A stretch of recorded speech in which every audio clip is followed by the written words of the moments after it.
me start out with a reflection I've had all evening. I have been puzzled, wondering about how I was going to proceed.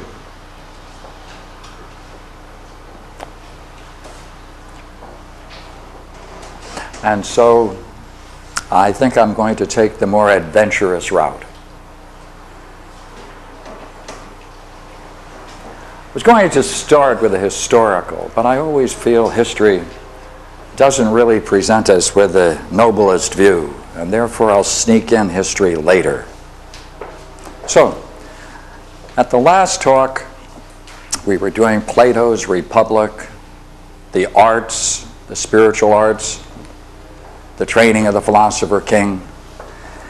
And I introduced an idea that the whole development of Platonic thought in the training of the philosopher king involves a very curious idea of measure.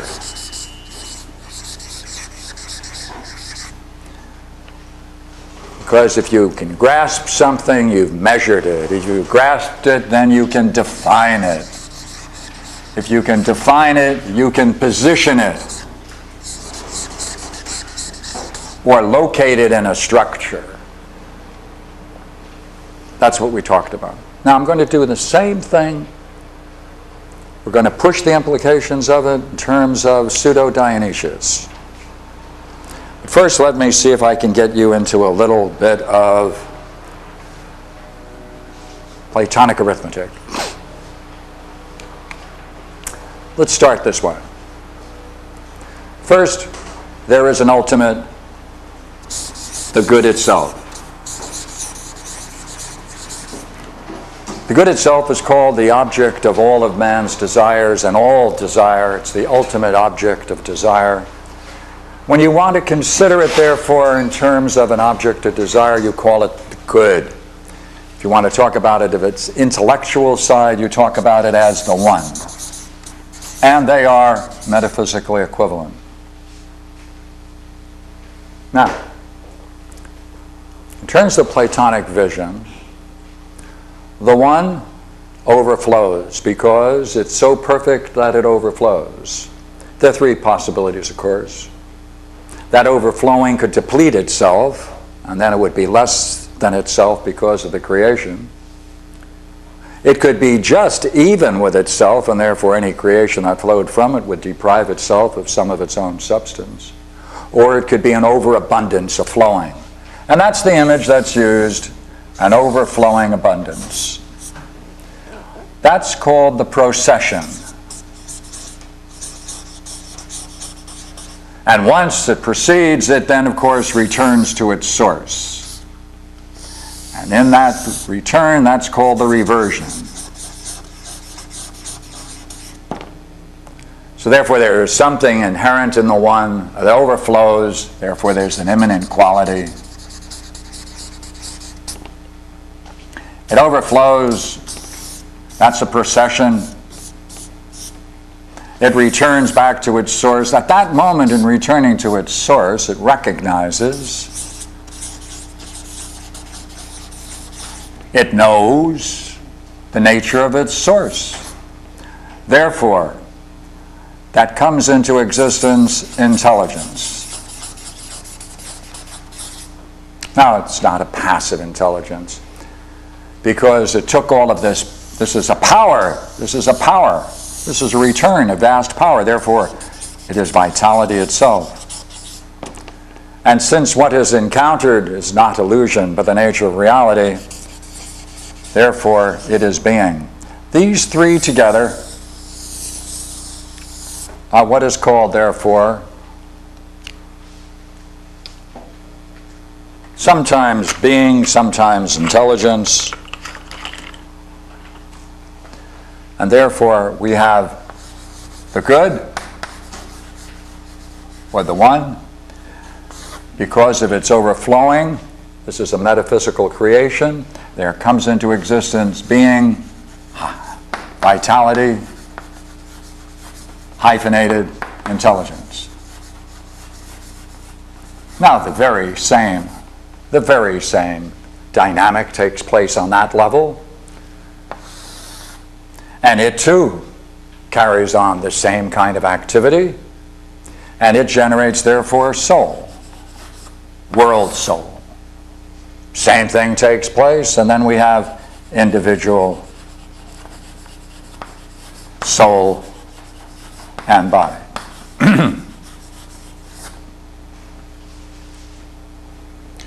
Now, the whole idea of Plato, the whole idea of the Platonic tradition, is based upon just one idea. And that is, how can you understand the fact that there are times when we participate into something higher? To understand that is metaphysics. That's all it is. Platonic thought is nothing other than an intellectual approach to try to understand the very nature of the way in which we at times participate in things higher than ourselves. Next point. You see, we can now say, can we not, one thing which is different than a modern view. This is the essential difference between modern philosophy and classic philosophy in its simplest expression. The cause is always superior to its effect.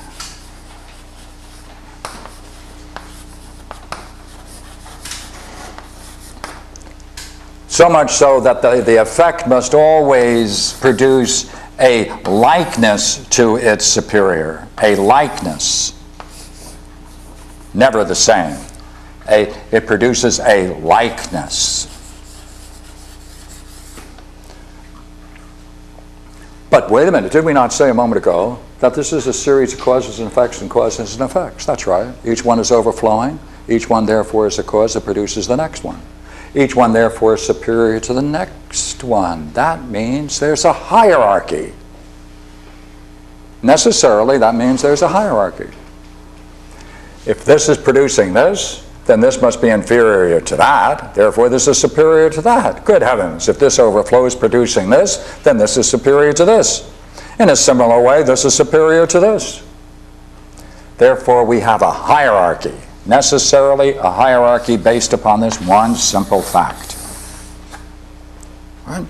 Each cause is superior to its effect. This is a cause, this is its effect. It in turn becomes a cause, and it produces its effect. It becomes a cause, it produces its effect.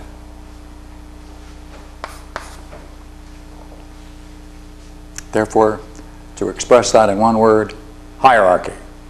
But you just got through saying the one procession was reversion, so it completes, goes in a circle. That's right. From here, only from here. That produces this. This turns around and produces that. This turns around and produces that. The same dynamic appears on each level. The Sufis call it, they use the symbol of a fountain. That's right. It is. That's exactly the same language. Fountain. Yeah, fountain. Overflowing fountain. That's right. Yeah, that's right. Now look here. Would you not agree then that we can rank these, therefore, in terms of, all right,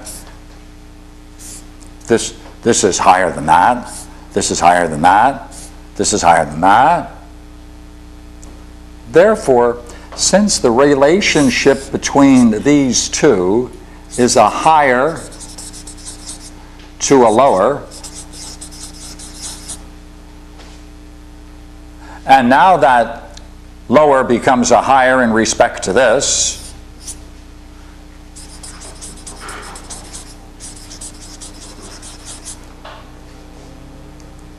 how could we express that simply? Look here. The higher is to the lower.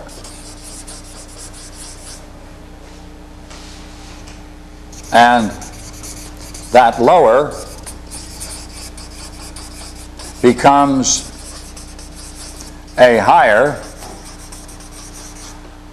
to its lower.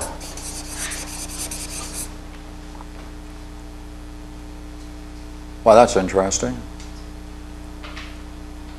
higher to its lower, which in turn becomes a higher to its lower, well, then we have something like this then, don't we? We have this.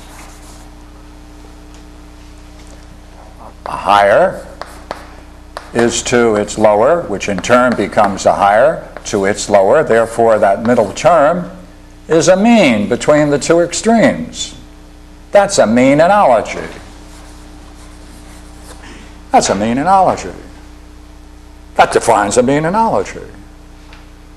Wait a minute. That means there must be, very simply said, however we decide on the quantities, that there must necessarily be a ratio between these two.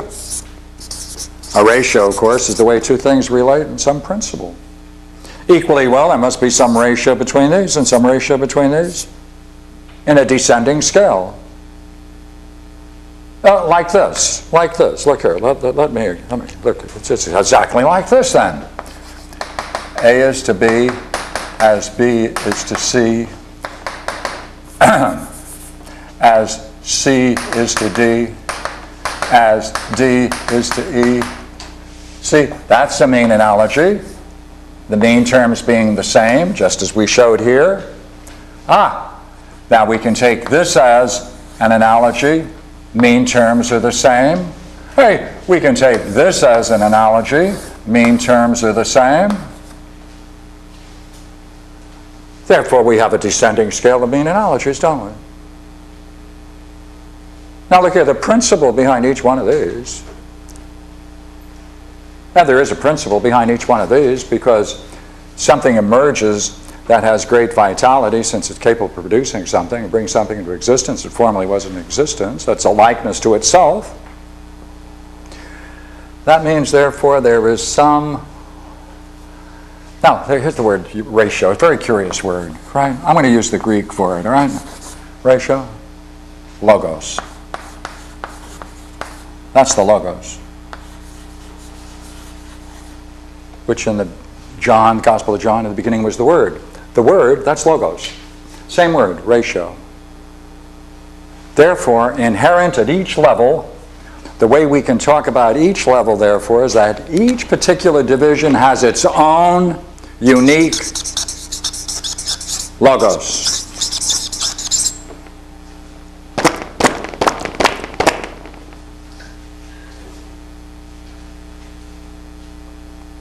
That takes on the form of mean analogy. Now, look here.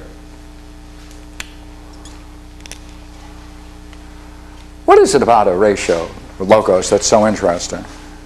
Well, if it's an object, didn't we say a moment ago, it's the object of desire? On every level, there's an object of desire. The only reason it's an object of desire is obviously if you desire something, only desire it because it's good and beautiful. Otherwise, you wouldn't desire it.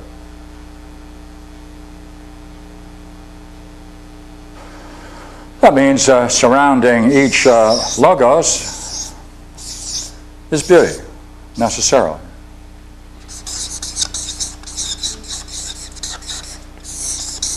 For beauty is nothing other than the manifestation of the good on a particular level. That's all. Now look here, would you not agree all we need is one more step just to wrap this up a little bit? Anytime you see something that you recognize that's beautiful, and it inherently has intelligibility, and it foreshadows a good in some hierarchical significance, you're attracted to it and you want to get into it. You want to grab it, you want to embrace it, you want to share in it, you want to participate in it. Therefore, the power that pulls these things successively up and draws the person upward is eros, love.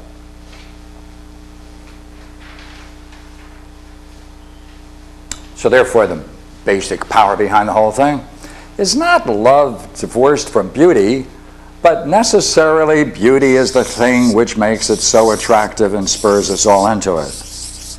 Right?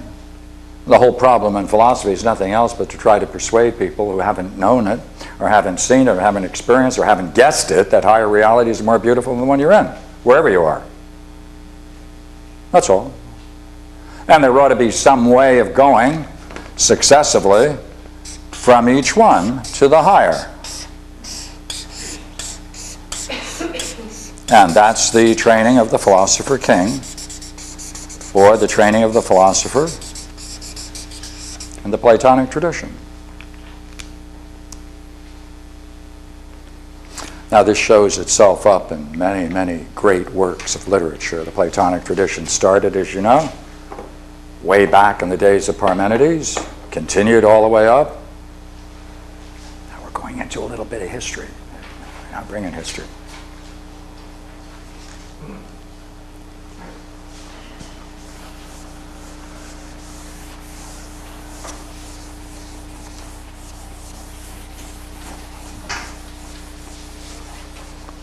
The system spread, and then a new system came into history.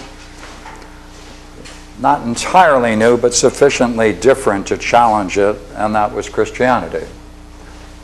Now, Christianity, from the earliest days, we're talking about the 2nd century on.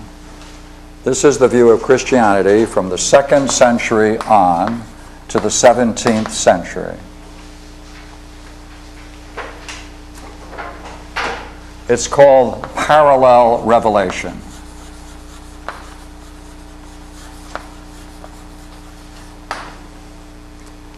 As you all know, the great game started with Moses. And following him were the prophets, all the way down, and you can put in some great figures, including Philo the Jew, or Philo of Alexandria, whichever name you like to call him by. Then Jesus, right? Paul. His companion, of course, was Dionysius. And there was Origen and Tertullian, and the list goes on. Oh, by the way, this is revelation based upon faith, belief.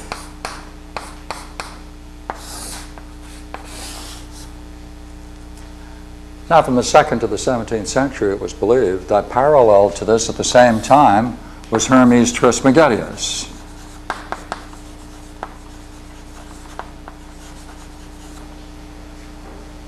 Pythagoras.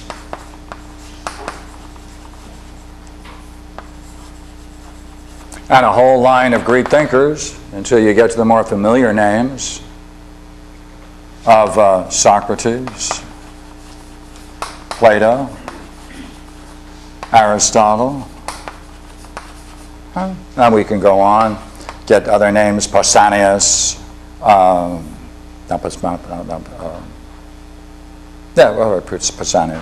but Cyrenius, Plotinus, just to hit a couple of high ones, Porphyry, Iamblichus, Proclus. In any case, parallel. This was called partial revelation because it was based upon reason. And that can explain why it is, and why it was, that so many of the teachings on this side could be anticipated over here, because it was a parallel revelation. One by reason, one by faith. Only this was argued to be far more complete. This was partial. Now, what's interesting about this, as an example, in the days that followed in the mid-10th, 12th, 14th, 16th, 15th, 16th centuries, they argued even further that these people not only had a more fuller revelation, but they actually anticipated the philosophical tradition of the Greeks. Anticipated it. Had it before in a simplified but full form. And therefore, not only did they have a complete one, but on this side they would say the Greeks had to struggle and work hard on reason and contemplation and use of the intellect to develop this, but it was only in principle partial and it wasn't full and complete as this is. Oh, by the way, a guy by the name of Isaac Casaubon, a Frenchman in the late 17th century, made a nice study, and he said, by the way, this is in principle wrong. These people, Moses at 1200 to 1400 BC, and Trismegistus looks like he's only at the most, the earliest you can get him is 100 BC, and most likely 100 AD, and therefore it's not parallel. Well, this created quite a blow. This created quite a blow to this theory. Because you see, at this point, you could teach both systems. Well, let's move on to another piece of history.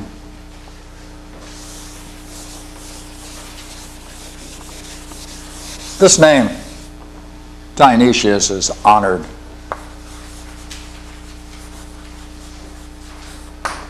because he was said to have been the companion of St. Paul. He wrote several works, but among them are some great things called the Great 10 Letters, which is what we're going to talk about. One of the letters, the seventh, you see, describes being present, his being present at the crucifixion. And during the crucifixion, of course, there was an eclipse, and he describes it, and therefore he is kind of an eyewitness testimony, gives an eyewitness testimony to the crucifixion of Jesus. Very important figure. Now, in these letters and in his writings, I'd like to just read you an assessment of him by a very fine history of philosophy historian, Brière, a Frenchman, who did several volumes of very fine work on the classic age all the way up to the modern age. So I'm quoting now from the Hellenistic and Roman age. It's interesting, you can get it in paperback now. And I'm on 247. All right, so let's read a paragraph. Now this is Brière's assessment of the contribution of Dionysius.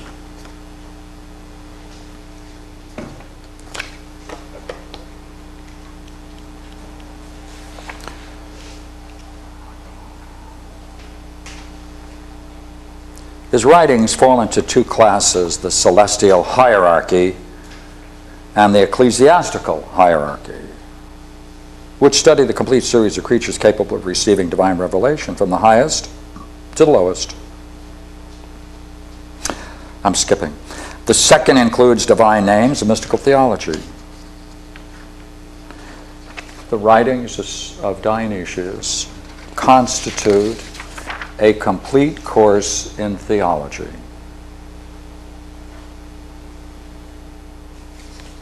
Okay? That's the basis of Christian theology. He's the father of it all. Now, there's a very famous article on Dionysius by a chap by the name of Vaneste, V-A-N-N-E-S-T-E.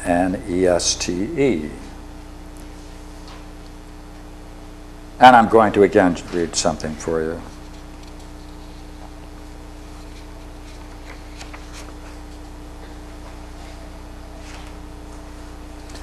He wants to talk about the effect of this man's writings on the history of Christian thought.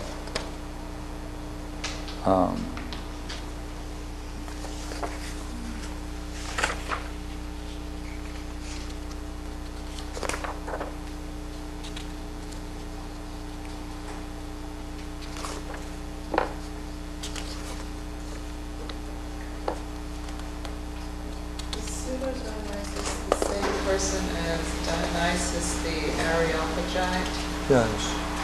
Mm-hmm. Yeah, I don't want to call him that yet. Yeah, but you're absolutely correct.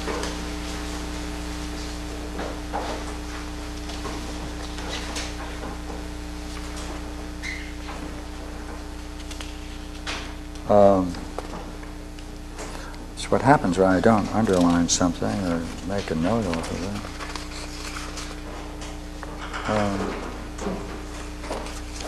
Okay, you'll have to, I guess, go along with my memory of this article, since I don't want to take the time to find it. But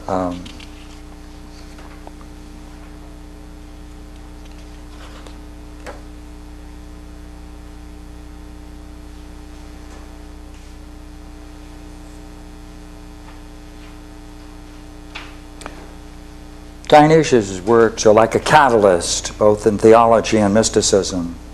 Without them, the mystical life of the West would probably not have taken such a high intellectual turn. Their profound influence was on St. Thomas, and he talks about that. In St. Thomas Aquinas' works, there were three basic influences. He built the whole system on three works. And Albert the Great before him.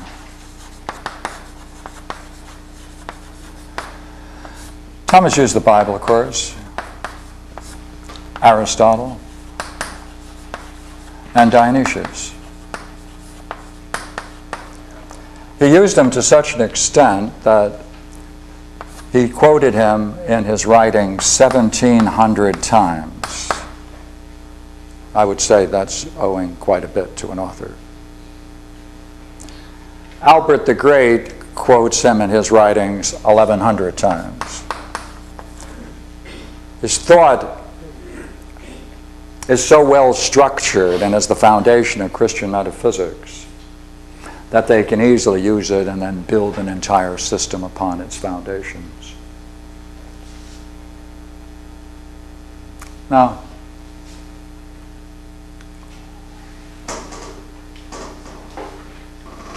a chap by the name of Lorenzo Valla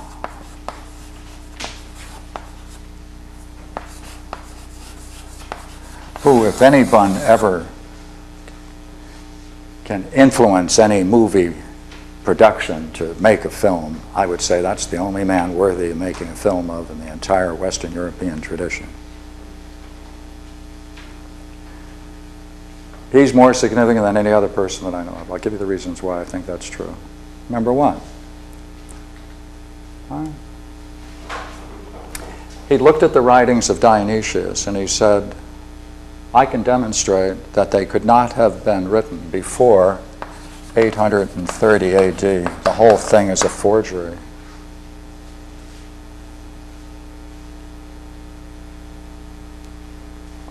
He did that in the late 15th century.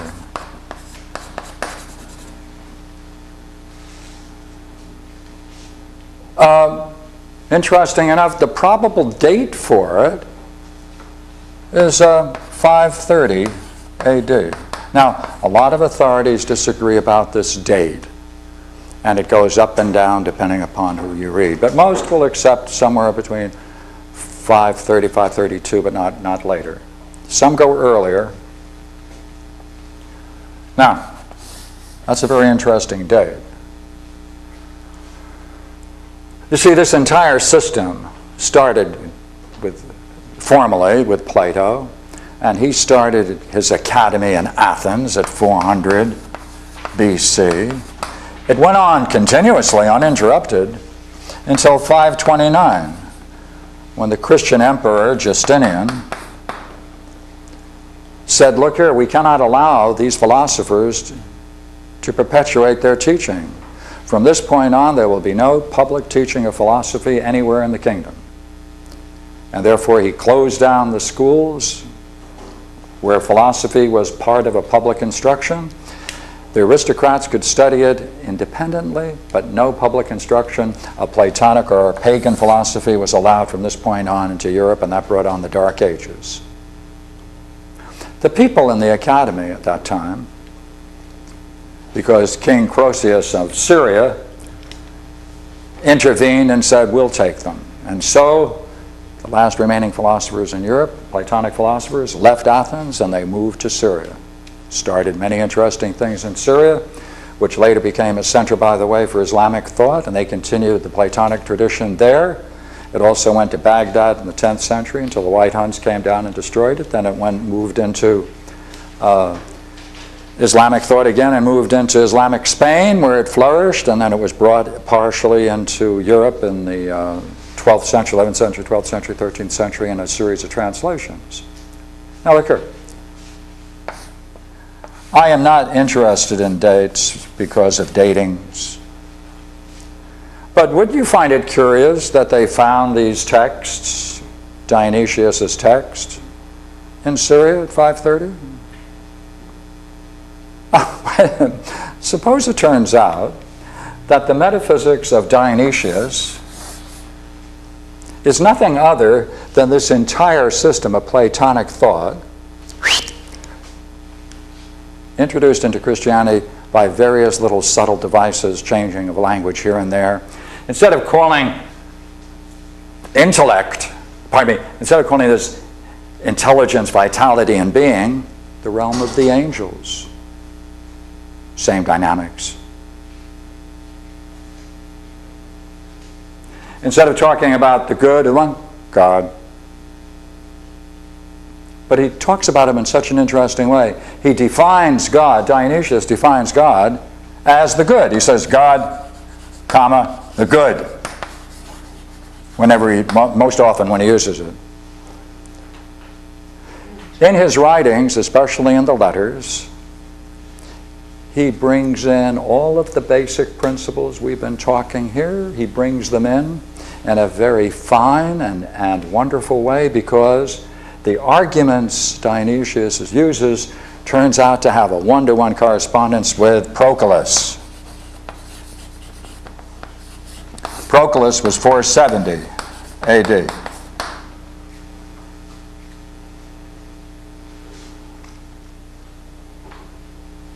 Now, why would he do that?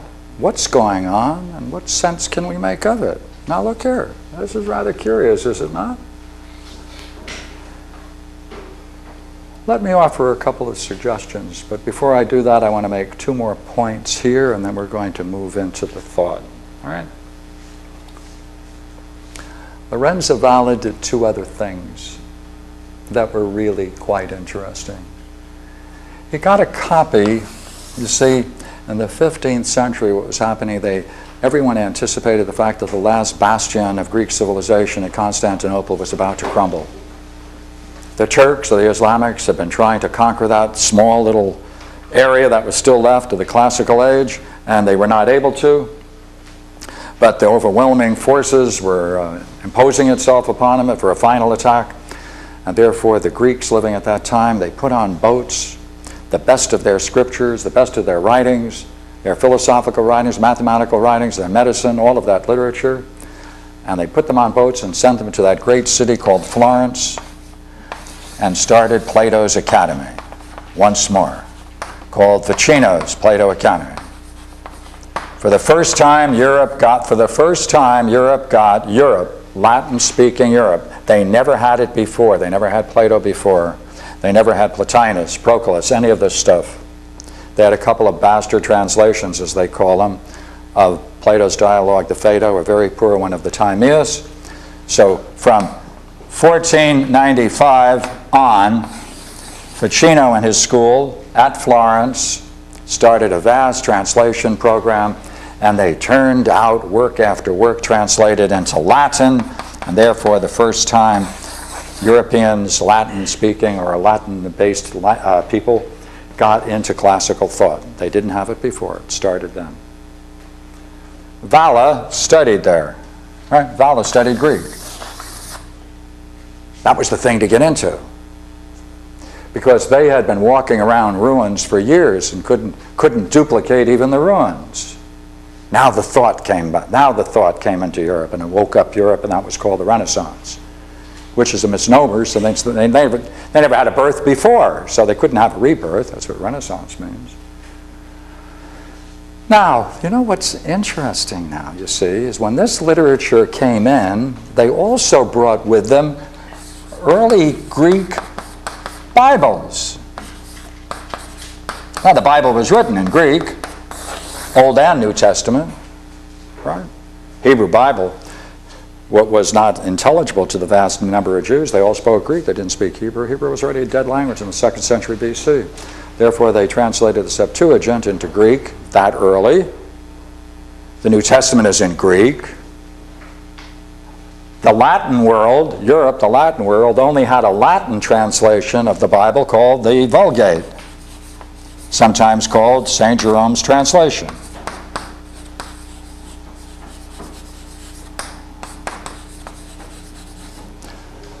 Lorenzo Valla got a copy of this Greek text, and he wrote his friend Erasmus and said, we're facing a great crisis. I just compared the Latin, our Bible, the Latin Vulgate edition with the Greek edition, and I have to tell you something terrible, he said.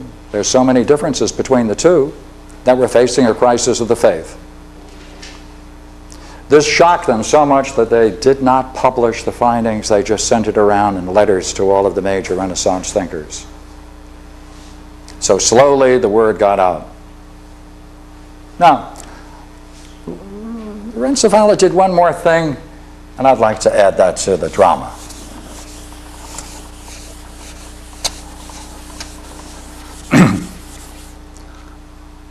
Now, you may be able to draw a better map than I, because I always, for some curious reason, end up drawing Greece much more and bigger and all that than other countries, and I don't know why I do that, but all right.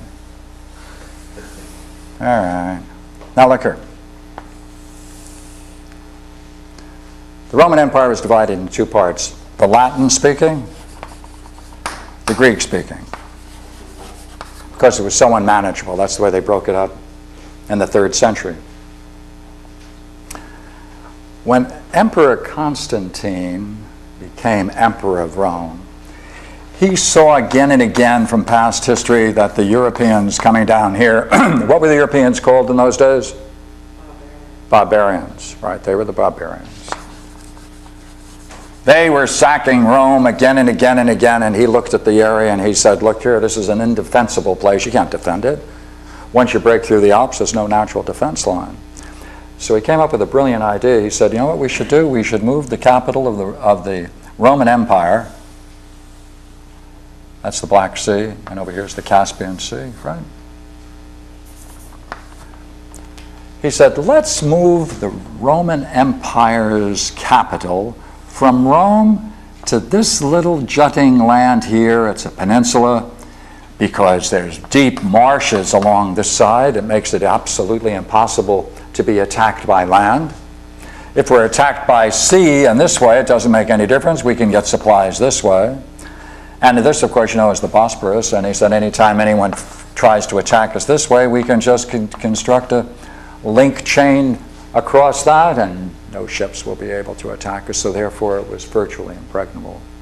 They built a great city, Constantinople. Oh, by the way, when Emperor Constantine left, he had to leave someone in charge.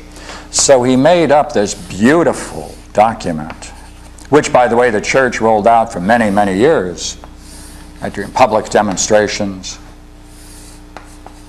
And it's called the Donation of Constantine. In it, you see, when Emperor Constantine left, he turned to the Church of Rome and he said, I am going to create a pope.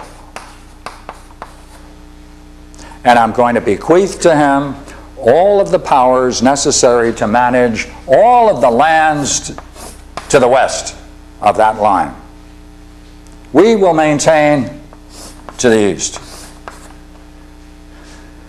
In this beautiful document, he said, therefore, I bequeath not only the right of the Pope to be the final arbiter of all affairs, both legal and ecclesiastical, but I give him the right to raise taxes, hold armies, hold lands, be responsible, therefore, for the coronations of kings. Before that, it didn't exist. And therefore, he has the absolute right over this entire area, and that started the Great War in Europe for hundreds and hundreds of years, called the battle between the church and state. This document.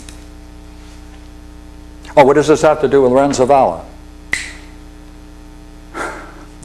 He took a look at it and he said, gentlemen, I want to make a small point about this after looking at it. It's a forgery. It could not have been made before around about 850. It was never written at the time of Constantine. That was 300 AD. The whole thing's a forgery. So he did three things. Therefore, a short while later, a young chap by the name of Luther came along and said, let's see. The Bible is gone. We have the Greek text. We need a new Bible. Wait a minute, why do we have to hold on and believe in the Pope and his offices and his councils? They're based upon this document. Therefore, there's no legal right to hold us and bind us to the Church of Rome. That's gone. Metaphysics. What do we have to worry about metaphysics for? It was designed by a pagan, Dionysius. So therefore, he redefined Christian faith based upon conscience, didn't he? One man did it, Lorenzo Valla. Pardon? I didn't hear. Based on Luther. Based upon Luther? I hope. Pardon? Conscience. Conscience. Oh, conscience? Yes, conscience. Oh, Conscience, conscience. then. Conscience. Right? Every man has his conscience. That's a sufficient basis to guide your spiritual life. You don't need the ecclesiastical, you don't need the hierarchy, you don't need the church, you don't need the sacraments, you don't need the paraphernalia of Rome, do you not? Yeah. So therefore, Dionysius' name was changed to Pseudo. Right? Pseudo-Dionysius. Pardon me? That's what I thought you were going to say. Yeah, yeah. That's where he got his name, Pseudo-Dionysius. Now, so I told you I'd get back into the history. All right. Yes, please. In other words, the pseudo is false. So Yes, false Dionysius. Dionysius was actually who? No one knows who wrote it. But it was written, it looks like, a year after they closed Plato's Academy, and it was found in Syria, where it happens just by accident the philosophers went. Now, some of you, I suspect, are thinking that maybe one of those crazy Platonists whipped up the letters of Dionysius and the writings of Dionysius to preserve and continue the Platonic tradition in the church. Is that right? Well, all we have to do is see to what degree can we say that this thought that we represented here is in Dionysius. If it is, how did he do it?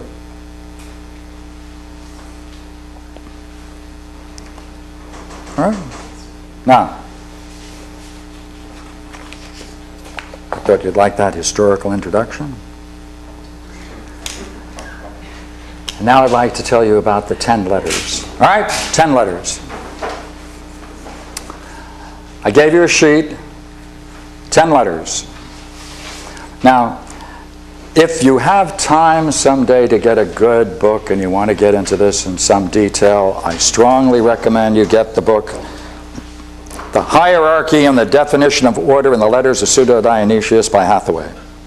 You're going to have to repeat that. Well, it's there on the bottom of the page. Oh, okay. I see it. Thank Yeah, you. yeah. That's okay.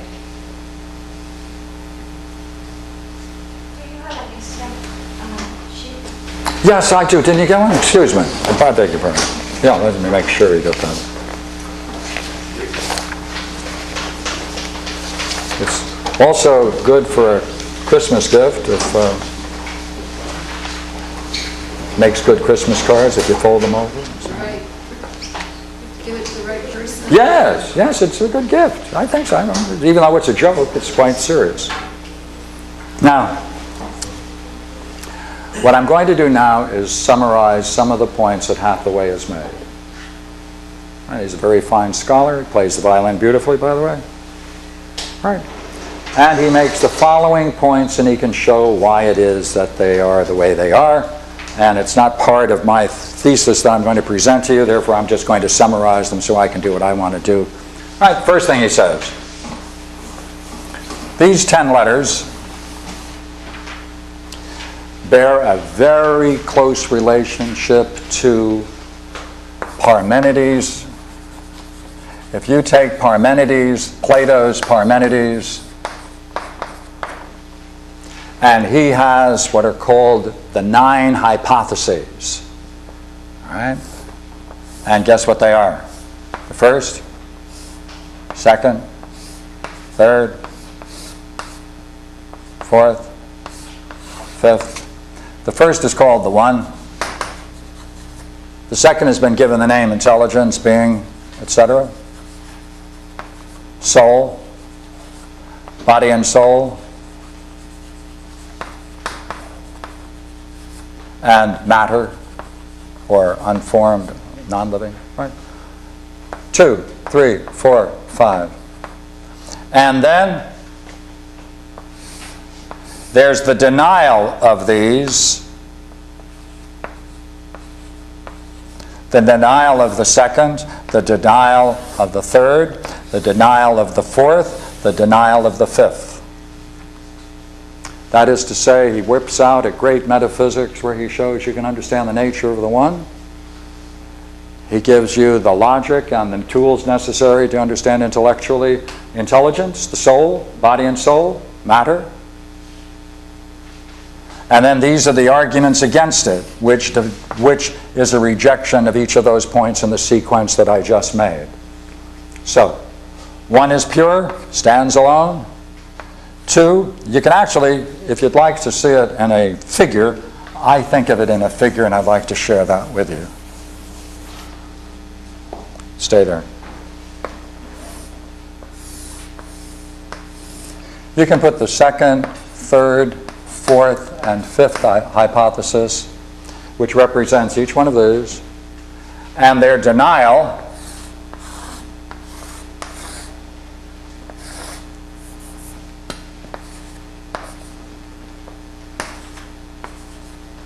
Therefore, you can study both how to affirm it and how to deny it, how to affirm it, how to deny it. Then you can see the relationships going any number of ways you want. It's extremely well organized, and each one of these can be represented in this great structure. Now, Plotinus comes along, the great Neoplatonist, and he spends all his time trying to explain how you can make the transition between each one of these realms. And he does it with great clarity and beauty, and that's called the Enneads.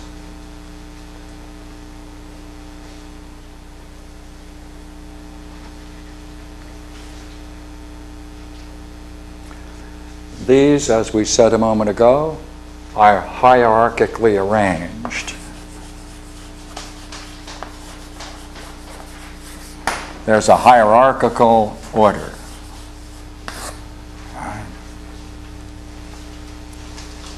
Pardon me, excuse me.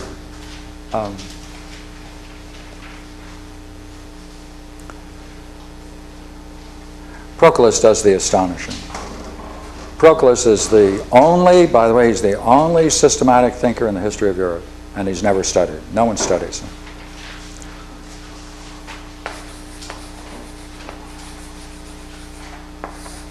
Proclus is totally amazing, totally amazing.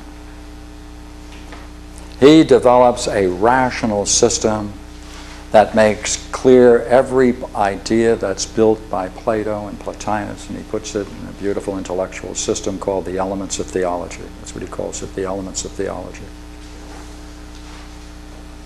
And I footnoted that for you at the bottom of the page. Now, if you were to get the book,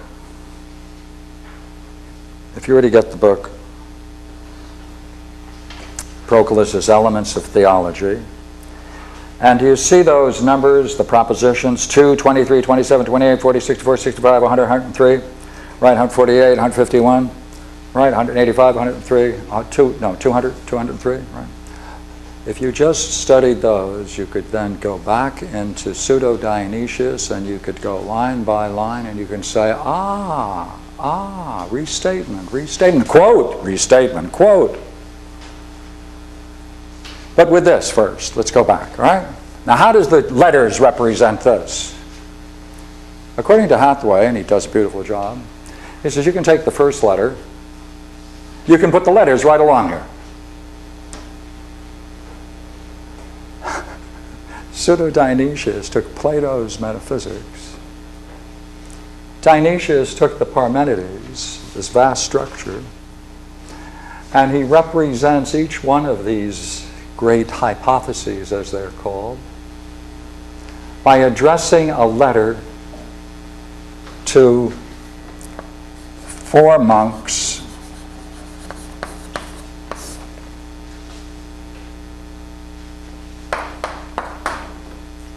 you know what he does?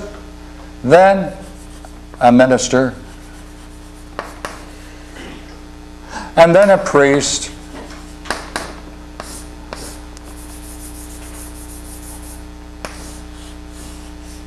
and then a bishop, and then another one to a general bishop over the entire area. So you have 5, 6, 7, 8, 9, and the 10th one, which is special.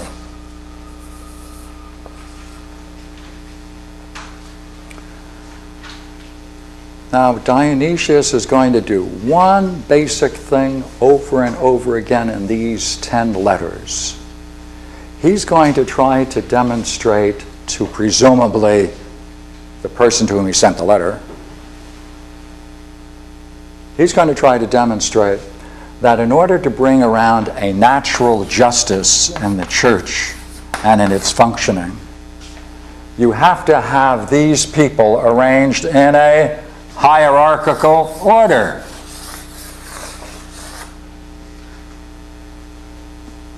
So he develops a very interesting way of reasoning to show that this is in fact a hierarchical order. And by the way, each time he develops one of these, guess what? It's one of the major ideas that represent this hierarchical order. That's all based on the church. That's right. So you see, by arguing for the church necessarily having this hierarchy, the need for it, the arguments he uses comes from Proculus's need to say that these principles are hierarchical.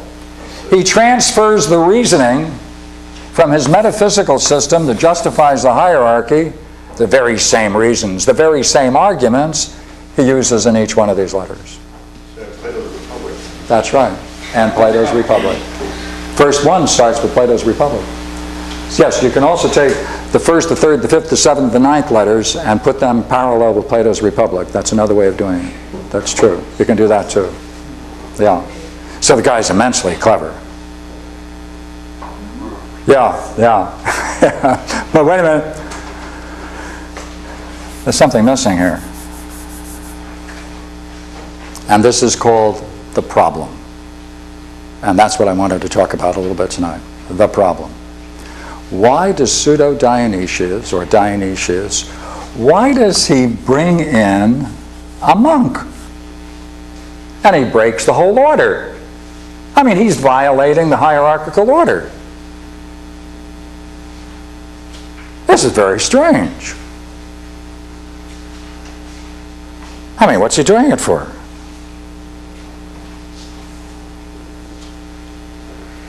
Very sad to see. Unless he's doing something interesting. Unless he's doing something interesting. Can you share how it's a problem? Well, is this the order? Yes or no? 1, 2, 3, 4. And the last one, by the way, is addressed to John, the apostle, the evangelist. Does that look like a hierarchy? Does it? Monk, minister, priest, bishop, and then back to monk. Is that what you're saying? No. Yeah, well, look here. Just to follow me. 4 monks. There are 4 grades of monks, by the way. Minister, priest, bishop, countrywide bishop, John the apostle evangelist. Does that look like a hierarchy? Yeah. Yeah, except for one thing. What's in here? A monk. Yeah, it's out of whack. It's out of whack. That's a problem. Doesn't fit. The 8th is a monk. Something's wrong. Agree? Doesn't fit. Yeah. Therefore, all the speculation on Pseudo-Dionysius then is, what is the significance? What is he doing? What is he doing in the 8th letter? Therefore, I brought along the 8th letter. I thought I'd read you parts of it and see whether we can then have a little fun with it. All right? Is that the 7th or 8th letter is the monk. What, did I put it the wrong one? the 7th? Yeah, oh, excuse me, that's 8.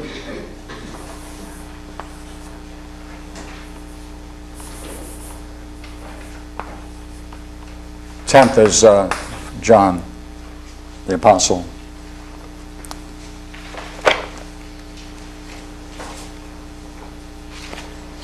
Now, just while I'm getting the material out, please look at the note on the 9th. Symbolic theology. He has developed in the 9th letter how to understand all the how to take the whole Bible, how to take the Bible, pull out all of its major terms that describe God. He shows you how you can understand each one of them analogically, so you don't take it literally. And therefore he can then bring intellectual order into the whole thing and escape anthropomorphism. He can escape all of the consequences of taking scriptures literally. Because one of the things that Dionysius did, which is really very creative, so if I can give you one more name here.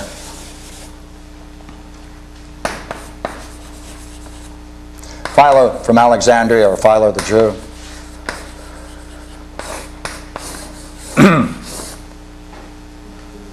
Now, if you want a good book to look into this, I would recommend this book, Hellenism and Judaism.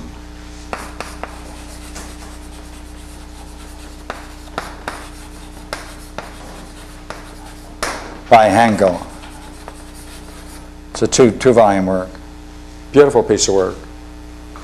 He studies Hellenism in the Holy Lands, talks about it, has great sources, brings it together. But, all right, take that as a background. Let's go back to Philo. Philo was a Jewish philosopher, and he saw that the Old Testament is anthropomorphic, and it allowed a certain kind of identification with Judaism, and that identification didn't allow them to be more cosmopolitan. At this time, by the way, there were more Jews living in Alexandria than there were in the Holy Land. Right, they had been spreading around throughout the Mediterranean. And therefore, he began speculating on the following thought. He said, how is it that the Greeks are able to keep Homer, with all the anthropomorphisms, with all that strange behavior of the gods, how can they keep their theology, their mythology, while still being rational? How did the culture develop an entire intellectual system with intellectual values of the highest degree and have a religion based upon Homer, based upon a crude mythology? So what he did is he started reading all of the people who were commenting on Homer, and he found the allegorical method. He said, that's what the Greeks have done.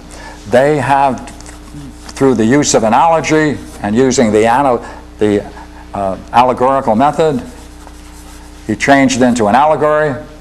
He said, I know how to deal with it now. I will do with the Jewish Bible exactly what the Greeks did with Homer. Set up a structure of analogies, treat it as an allegory, and therefore we can be just like the Jews, we'll be just like the Greeks. We'll allegorize the whole thing, and therefore show it has an intellectual direction, and we don't have to take it literally, and we can free ourselves from all the anthropomorphisms. And that's what he did in 6 volumes. Dionysius did the same thing, see? He went to the Old Testament and the New Testament. He pulled out all of the terms, and he did what Philo the Jew did, only he did it on the New Testament as well as the Old Testament. And when you read that, the key for doing it is only in 10 pages. And that's letter number 9, called symbolic theology. Today that's called hermeneutics, a hermeneutic principle that allows you to understand how to take those terms and understand them in non-literal terms, and how to do it. So that's the 9th letter. Very beautiful letter.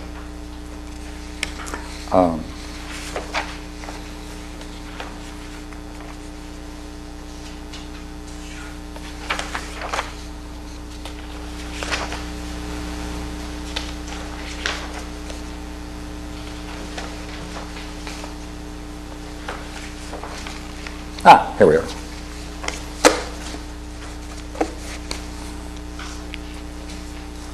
I have an extra copy of the letters if someone would like them after. But it's Xerox, but you should get the book.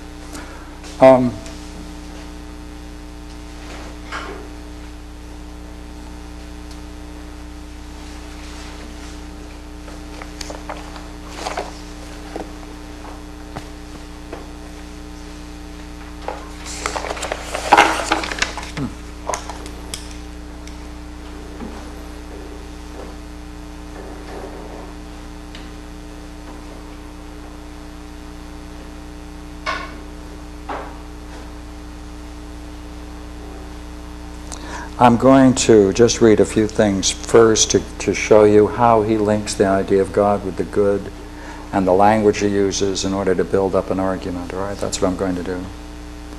He who holds converse with God, comma, the good, must model himself most of all on the likeness of the good, insofar as attainable, and must know in his own conscience, in his own deeds, performed out of the love of the good. Likeness, the good, model, the steps up are modeling. You model each successive level.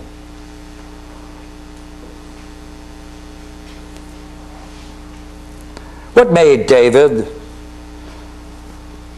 a friend of God?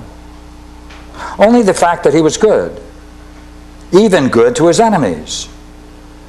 I have found a real man after my own heart, says he who is the lover of the good and who transcends good.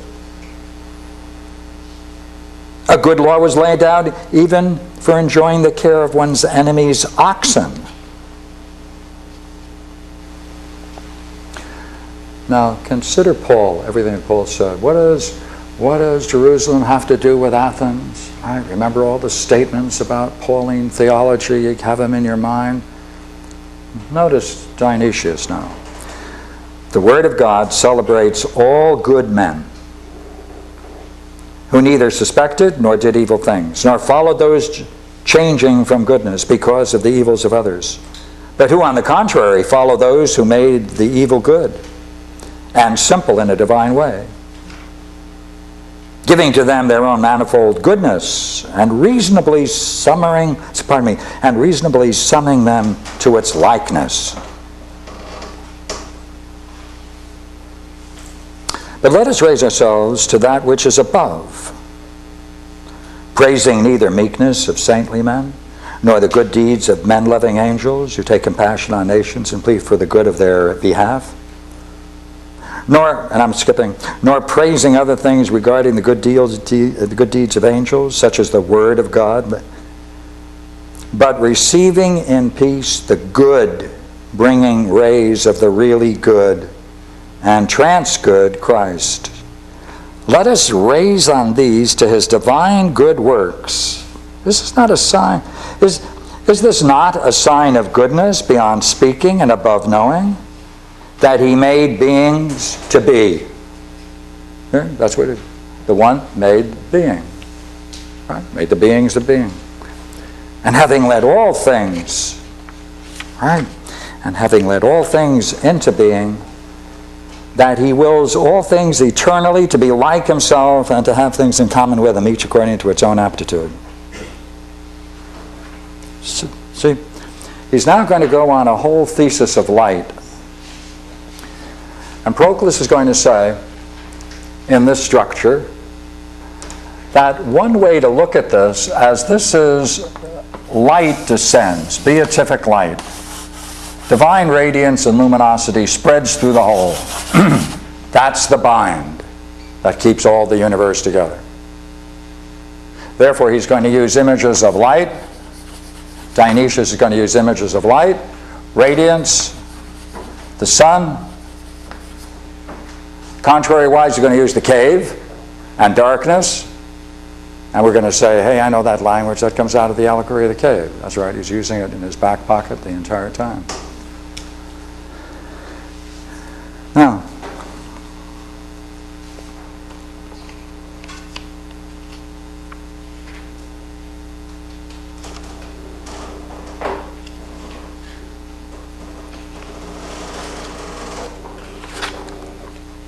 he's going through a whole argument about the fact that there's a certain priest that denies a parishioner the opportunity to convert because that parishioner previously had stolen some things.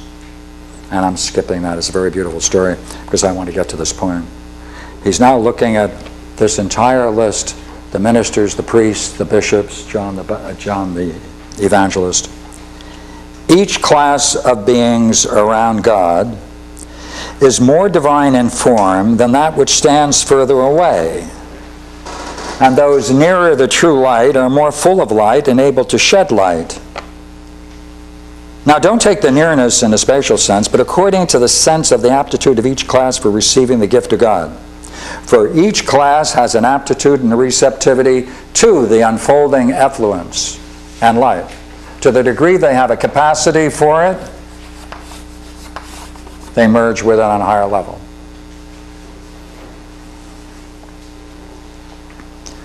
Have you noticed how often he's talking about sin, about faith,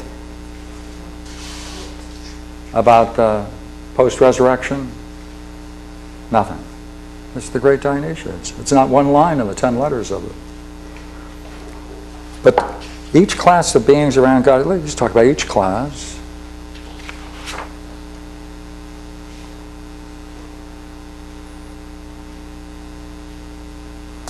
To speak plainly, in all beings there's a distribution from the first to the second by a well-ordered and most just providence for all.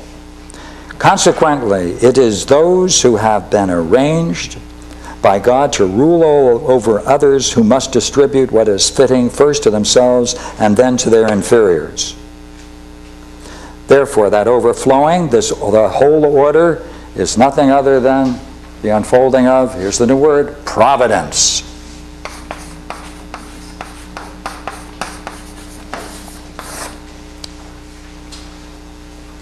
Has nothing to do with conversion, has nothing to do with sin, has nothing to do with repentance, has to do with one's ability to be receptive to the inflowing light from the higher levels of reality.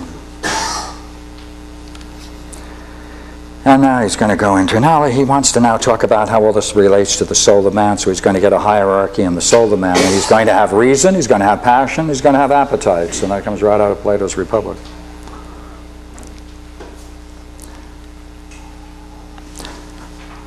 How shall we not be ashamed, then, if we overlook it when reason is treated unjustly by anger and passion, and exiled from the rule provided by God, when we arouse an unjust and unholy lack of order, insurrection, and chaos in ourselves? Basic rule. It's improper for one who has not set his own house in order to govern the house of God. For he has governed himself, will govern another. He who governs another will govern a house. He who governs a house, a city also. And who governs a city, a nation. And that comes out of Plato's Republic.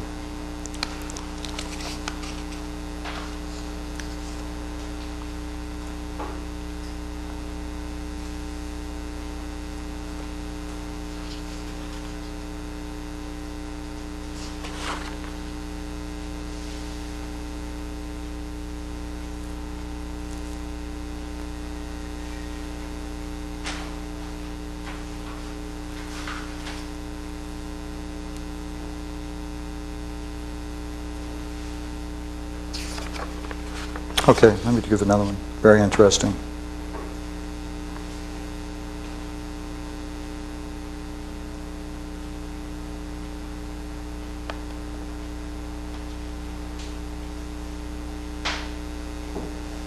This is that story I mentioned before. But you, having met that fellow who was beginning to look up towards illumination, and having given him a blow to the cheek as he was coming towards you in much modesty, you boldly spurned him. He, the very man for whom Christ in his goodness was looking when wandering on the mountain, and whom he calls when fleeing, and whom he takes as soon as found on his shoulders. Let us not then, I beg, let us take counsel. Let us not, I beg, let us not take counsel badly on our own behalf or turn the sword against ourselves. For those who undertake to injure anyone, or on the contrary, to take their true welfare in hand, do not always accomplish the things they desire by associating themselves with evil or with good.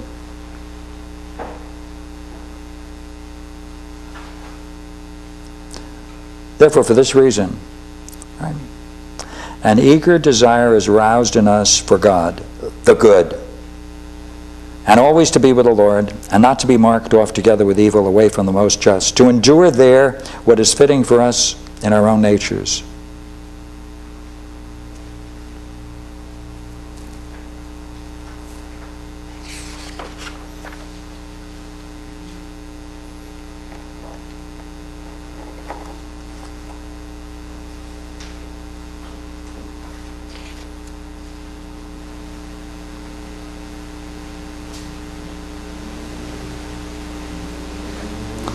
There isn't one line in this entire work that deals in any way with a Pauline doctrine.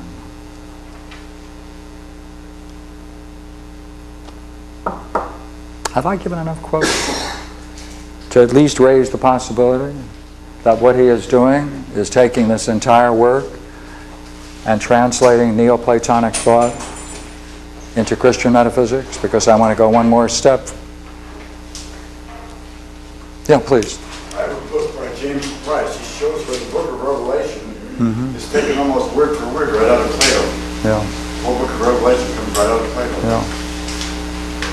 Well.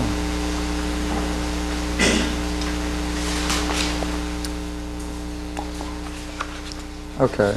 I would now like to go into... okay, no, remember now, we have not in any way dealt with why it's there. Why 8, the monk is there. But clearly that monk is talking in the language that we're now familiar with, aren't we? This is letter 8. Yes, all letter 8. All letter 8. There is one sentence in Pseudo-Dionysius' writings that just stands out, and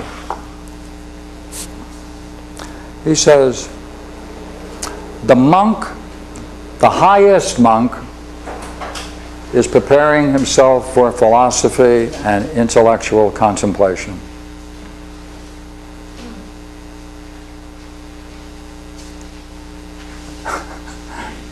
And that's number 8. Because all of those quotes you can find in Proclus with those references I just gave. And I'd like to read one or two so you can see the style of his thinking. Therefore, that monk is preparing himself for the philosophical life and contemplation. What does that mean then? How then is philosophy and Greek metaphysical thought being introduced into Christian metaphysics? How is it being positioned? What is Dionysius doing? Well, you know what? I was going to go into symbolic theology for a minute, but I'm going to go to the 10th letter, read the 10th letter for you. Okay? Because I like it so much. And it's very short. I can read the whole thing, which is another value to it.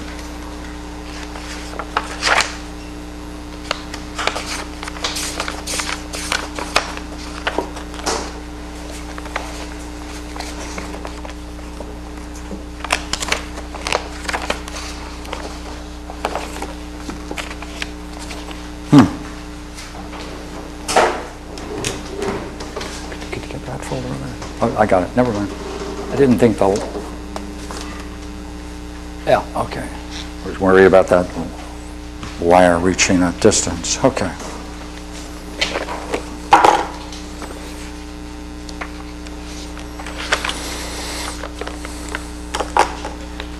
Letter 10.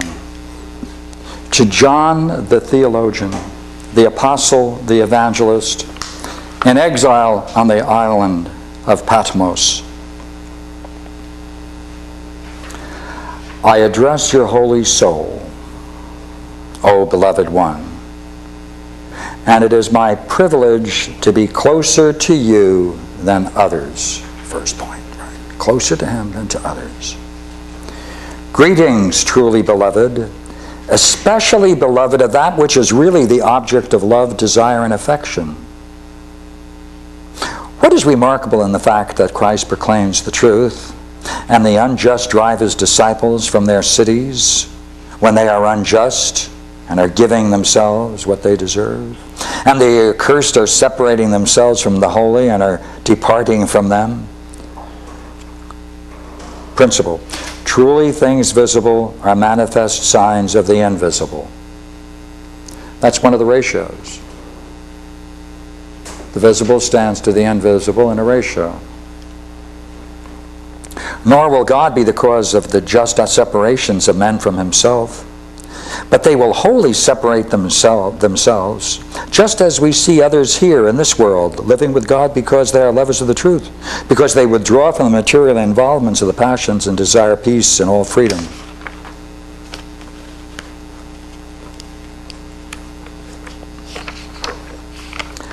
As regards you, I am not so mad as to think that you suffer anything. But I believe that you perceive the affections of the body only according to the extent to which you distinguish them. Although those who think to harm you and banish you do not correctly punish the son of the Evangelium, I pray for the remission of those who are harming themselves, to convert them to good, so that you might draw them back to share in your light.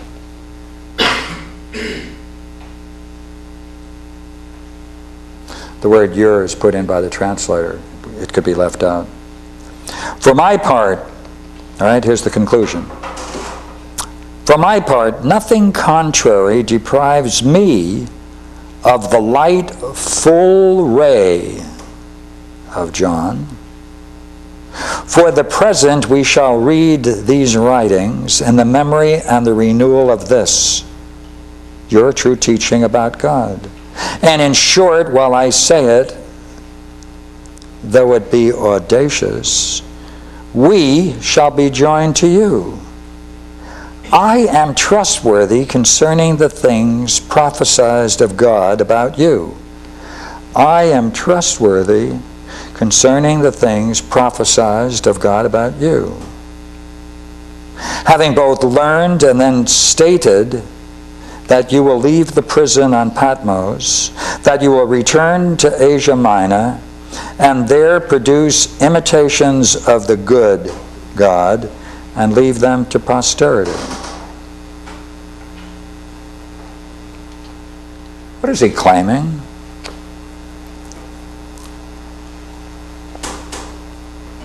At the present we shall read these writings, his own writings, these writings, in the memory and the renewal of this. In the memory and the renewal of this.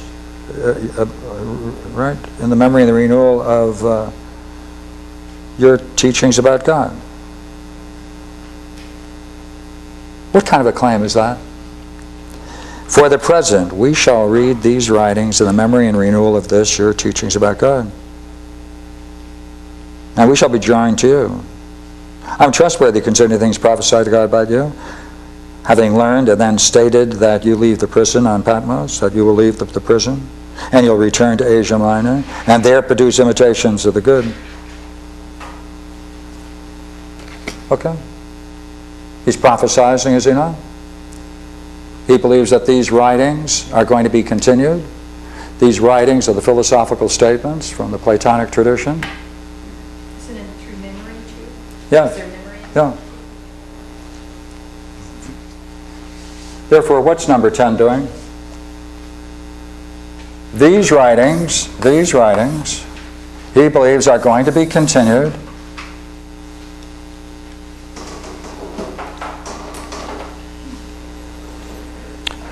We shall read these writings in the memory and renewal of your own teachings. That's rather curious, isn't it? We're going to read these writings in memory and renewal of this, your teachings. Then we're going to read all of these writings in view of your teaching. And I prophesize, he says, that we'll be joined to you. And I'm trustworthy concerning the things prophesied to God about you.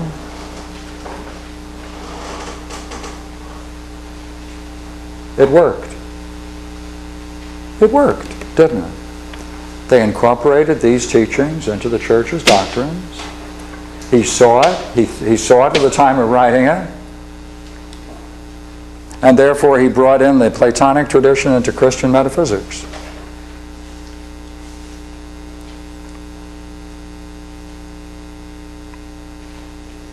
So he's writing to make this like the time of the Dionysius that they thought was That's right. the time of Christ. That's right. So it's predicting Yeah. exactly what he's doing. Yeah. Some 500 He's predicting what he's doing 500 years later, as it were. Clever? Immensely clever. Fooled a lot of people for Only 1,000 years. something like that. Right? 1,300 years. Right? You know, the damage is, of course, that now Valla did his work at the last part of the 15th century, but the Catholic Church didn't accept those findings until 1895, when another scholar, a German, decided to do a similar work, and then they accepted it. So this year, 1995, is the 100th year anniversary of the Church's acceptance that this work was a forgery. But the damage was, you see, that kind of speculation, that kind of contemplative activity, which was at one time allowed for monks, that's how it survived, lost its favor. Interesting enough, though, it's very rich, and they can forget it, and they can reject it, but we don't have to. It's a great piece of writing. It takes that metaphysics and brings it into the human dimension. Wasn't it about 1895 first Stegelmeyer, yes, Captain Stegelmeyer did it. Pardon me? Isn't that when the first modern translations of Plato use a lot of that? Yes, yeah, same days. Yeah, within that, yeah, that's right. Other than St. Mary Thomas. Oh, it's 9 o'clock. Well, no, the Constantine the legacy of Constantine. Donation of Constantine. Said was a forgery. Yes, that's a forgery. Pseudo-Dionysius forgery. Right. Well, who came up with the Constantine thing? You go, okay. But he discovered that too. Yes. Would that make a great movie? The whole papacy is concerned. All those wars fought over To that. be able to dramatize that, and the struggle and the impact and the social impact on it, religious impact on it, what it did to the universities, what it did to the Catholic Church.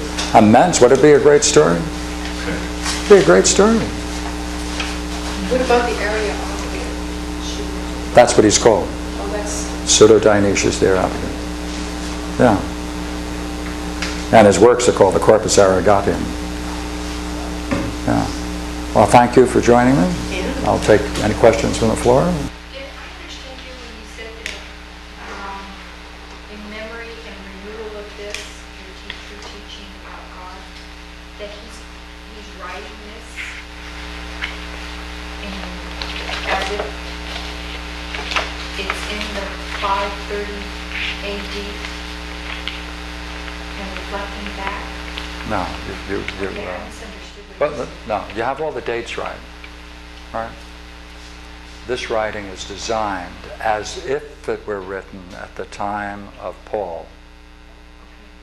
Right? Because in the 7th letter he makes the claim that he was present at the crucifixion. But according to the evidence, it was only written at 530 AD. People accepted it from that point on as authentic. Though there was a battle, by the way, there was also a battle about it. But What do you say? no, okay, all right. Therefore, look, this is not an easy sentence to read, all right? And maybe you should read it yourself, but I'll read it again.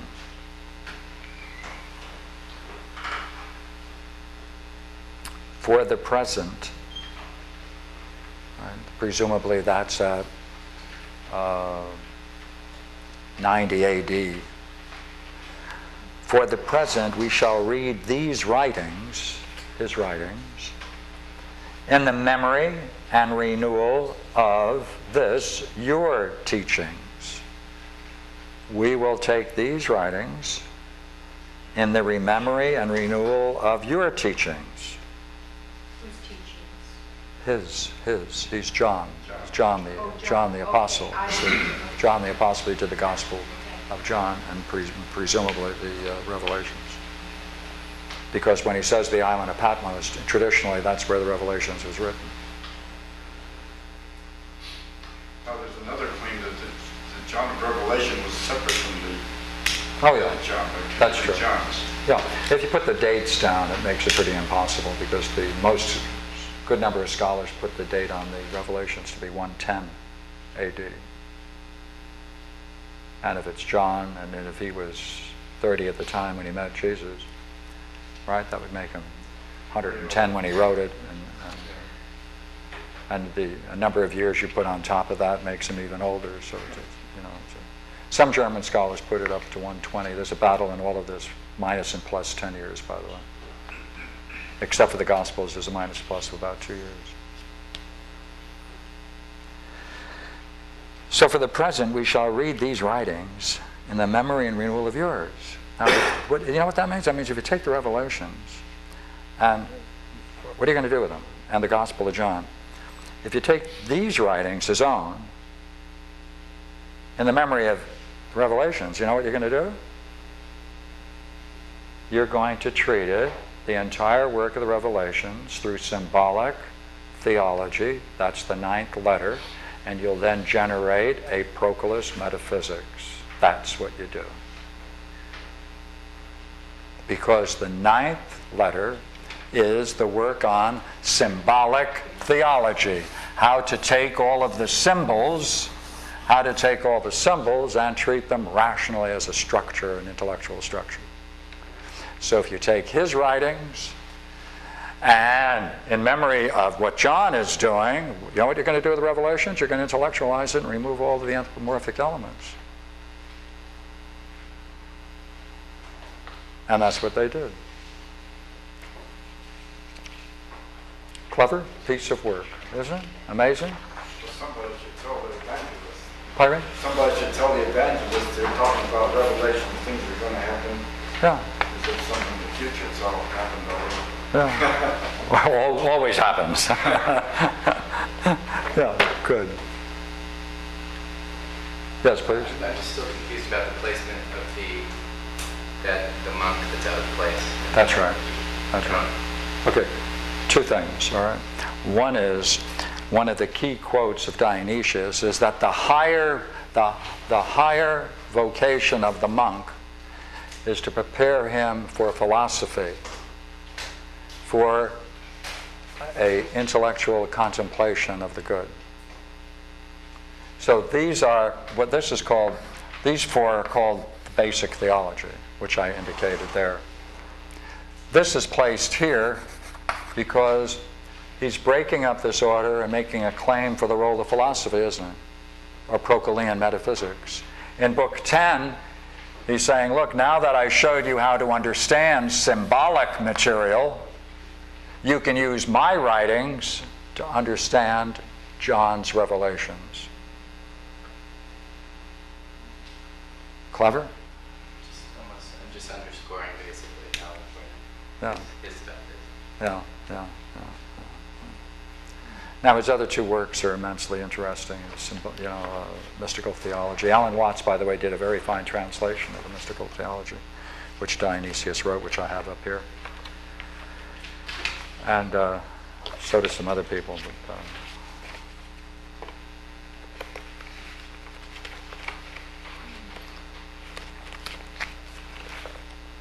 thank you.